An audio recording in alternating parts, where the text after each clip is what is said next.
Hey everyone, it's Kendrick. I am just wrapping up a mini-week trip abroad, and most of that being for work. I had a lot of free time on my hands and evenings, and so I was able to catch up on a lot of TV shows and movies and books that I had been meaning to catch up on, but didn't have the time until now, when I'm sitting here by myself most of the time. So I just wanted to give a quick shout out to some of that stuff. Some of it's pretty common, you probably heard about. Some of it may be new to you. First, I want to talk about some podcasts I've been listening to. I tend to listen to a lot of podcasts even while I'm at home, but due to the fact that I have a short commute and it is by bike, and my work prevents me from really listening to podcasts, I don't have a chance to listen to them regularly. Here, because I've had a driver to drive me back and forth to work, and also other times where I'm just sitting in cars or trains, I've been able to listen to several podcasts on a pretty regular basis. Most of those are movie podcasts. So the Slash Film Cast is hosted by David Chen, and he has a regular group of co-hosts and regulars that join him, and they review film and TV. And also Fighting in the War Room, hosted by a selection of people from all different journalism outlets, come together and review mainly movies, but also some other aspects of pop culture. And then there's Little Gold Men, which is a Vanity Fair podcast about film and award season, film and TV. And it kind of goes year-round and talks about movies as they come out through different times and their eligibility for different awards and different awards that happen, not just the Academy Awards, but other awards like the Emmys and the Golden Globes. And then I've also been listening to, outside of film, the Marketplace and Marketplace Tech podcast. So they've been doing a good job keeping me abreast of the market news back in the United States while I'm over here. And then finally, I've been listening to the Bible Project podcast, which is a podcast hosted by the founders of the Bible Project, Tim and John, and they talk about a variety of things. I've been kind of listening to some of their back catalog, but in case you've never heard of the Bible Project, it's a resource available for free on the internet that provides videos and extra material for joining you in your reading through the Bible, and it helps bring out some different themes and connect different books in some new and interesting ways that can help you tackle the Bible. And now for some books that I've been reading. I've had a lot of time to read books, both while, again, traveling back and forth between my hotel and the office and other various transit methods. When I was listening to podcasts, I was reading a book. The first one is Never Let Me Go by Kazuo Ishiguro. And this book is a book that is, I want to say, light post-apocalyptic. It doesn't, you'll notice a theme in several of these books, but it doesn't go into possibly what has happened to humanity to kind of bring it to this place. And it doesn't even really go into a lot of what humanity looks like at the time. There are just different hints throughout the book that kind of give away that it is definitely not the world we live in now. And because it focuses on themes of our role in society and maybe destiny and how the different people in your lives who are helping your upbringing may have a reason for doing some of the things that they do, and you reflect back on your past and question why things were the way they were and how that may have affected you.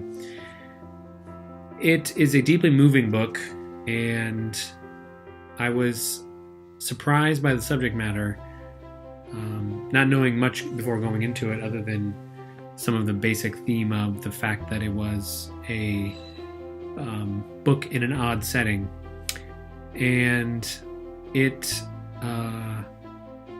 goes from a lightly dark to very dark in its tale, but I found the book overall very captivating and is one of my favorite books. Next, Station 11 by Emily St. John Mandel is another book that kind of talks about the downfall of humanity. Again, you'll see this theme through these books. And it is about a group of traveling actors who travel from village to village after humanity's kind of collapsed due to this flu-like outbreak. And they travel from village to village performing Shakespeare. And it is set, for the most part, many years after the apocalypse has happened, and is another kind of human story about just threads of humanity and how the things we value can change and affect our perceptions of life, and how these things hold true even when all of humanity can be shaken due to any number of catastrophe. Next up, we have Seven Eves, which I thought, being a huge book, would last me a little bit longer, but it didn't even last me half this trip. Seven Eves, written by Neal Stephenson, and if you've read any of Neal Stephenson, you know that his books are extremely long. Again, this book tackles a global catastrophe. On page 1 of this book, the moon, for reasons unknown, explodes.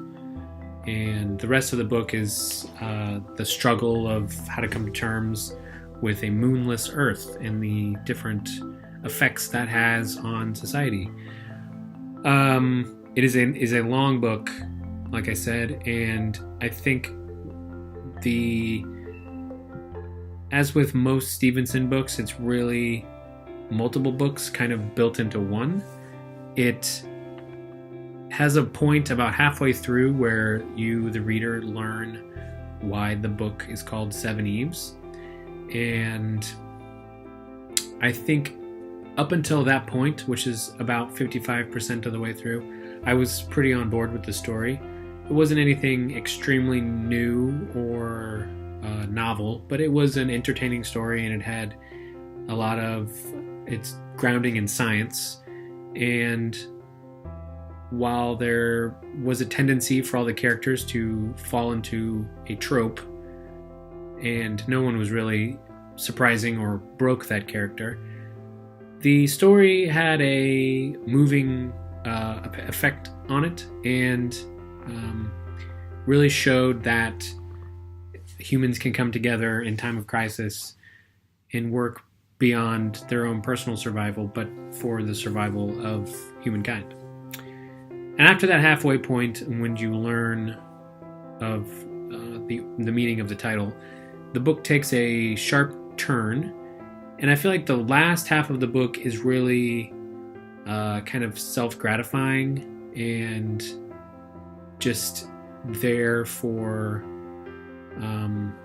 postulating what could really happen if the outcomes had gone this way, and spends less time focusing on a plot or character development, and is really just 300 or so pages of world building, which could be entertaining, but as it were, it didn't really capture me, and I was pretty bored to the last half of the book. And then we have The Strain, a book by Guillermo del Toro and Chuck Hogan. This book, which you may be familiar with the TV show that sort of spun off after it was written, was another book in my sci-fi fantasy book club, as was Seven Eves.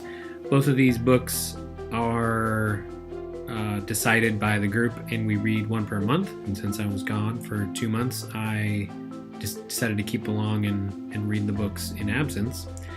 And The Strain was picked for its spooky setting and sort of fit the theme that October brings to those in America.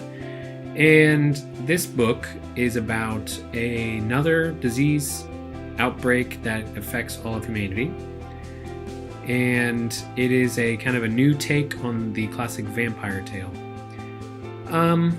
While reading this book, I enjoyed it. I felt like it was very captivating. I couldn't put it down. The action was very well paced. I thought that the descriptions were very very, very picturesque, and I could feel the evil and the dread dripping off of all of the descriptions. And I thought that the decision to make the villain very evil and not a kind of thoughtless virus or just an act of nature, but to add evil into the very fabric that is woven through this book, I felt was very novel and new and really added a depth to this book. After I finished it, I was thinking about it later, and it felt like I had just eaten a lot of cake and wasn't really full, but didn't feel like I could eat anymore. I think that the problem with this book was it was essentially the first chapter in a series and didn't really do much more than to introduce characters.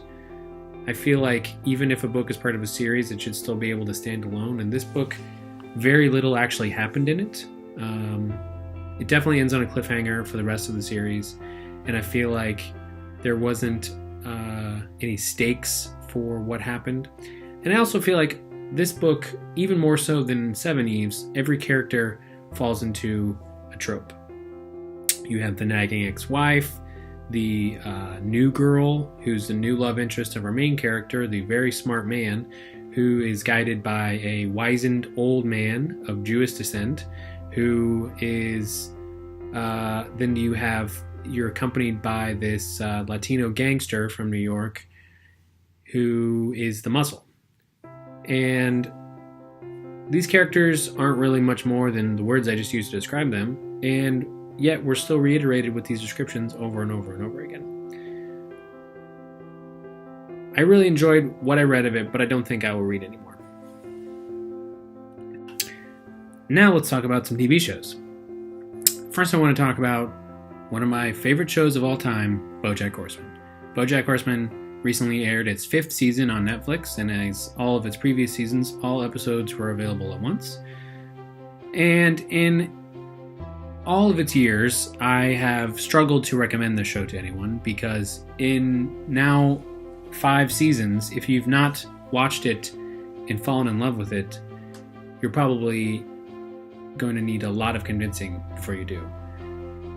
If you've never heard of this show, BoJack Horseman is an animated show about a horse who lives in a fictitious LA, surrounded by both animal and human characters, and that's all just taken as a matter of fact. And the show has a high level of absurdity, as you probably guessed from that description. After the first few episodes, this show really finds its footing in season 1, but those first few episodes are a little bit hard to watch if you're not sure what to expect. If you're expecting a sort of Simpsons or Family Guy approach of kind of slapstick comedy and throwaway one-liners, this show is definitely not going to be that. It requires serious watching. It requires watching entire seasons. It requires not missing episodes, but the payoff is massive. There are such major themes tackled in this show. Themes like misogyny and feminism. This season talks about how bad men are handled in both the media and in their respective workplaces, which is a huge topic right now, as a lot of actors and chefs and CEOs are stepping out of the limelight, issuing a short apology, only in 6 months, maybe a year, coming right back, giving everything no more thought, and receiving all the same accolades and attention, and everyone pretends as if nothing happened. This show also takes a serious look at how different shows, including itself, treat characters with major character flaws, and how people can use these characters as excuses for their own character flaws rather than attempting to ever fix them. For example, Don Draper from Mad Men is often viewed as a character to look up to, even though he is constantly an alcoholic and treats everyone around him terribly. People kind of use that as an excuse for heavy drinking and being assholes to each other. This show is amazing. and if you're not watching it, I implore you to do so. Another show is a show called Ozark. This show also aired on Netflix, dropped all of season 2. And this show is another show in a quite popular genre now of person juggling plates while more plates are being thrown at them. This genre includes things like The Sopranos, Breaking Bad, so on and so on. This show, I would say, does not match the quality of The Sopranos and Breaking Bad, but it is still quite enjoyable. Having grown up in Missouri, I was immediately intrigued by any show that has a setting in my home state, but it is a evoking tale of the lies we tell each other and how we try to protect our families, even though we know that we're not always making the best choices. So that's Ozark, season 2. You can find it on Netflix. Another show that I thought was going to fit into that genre of juggling plates while more being thrown at you was Better Call Saul.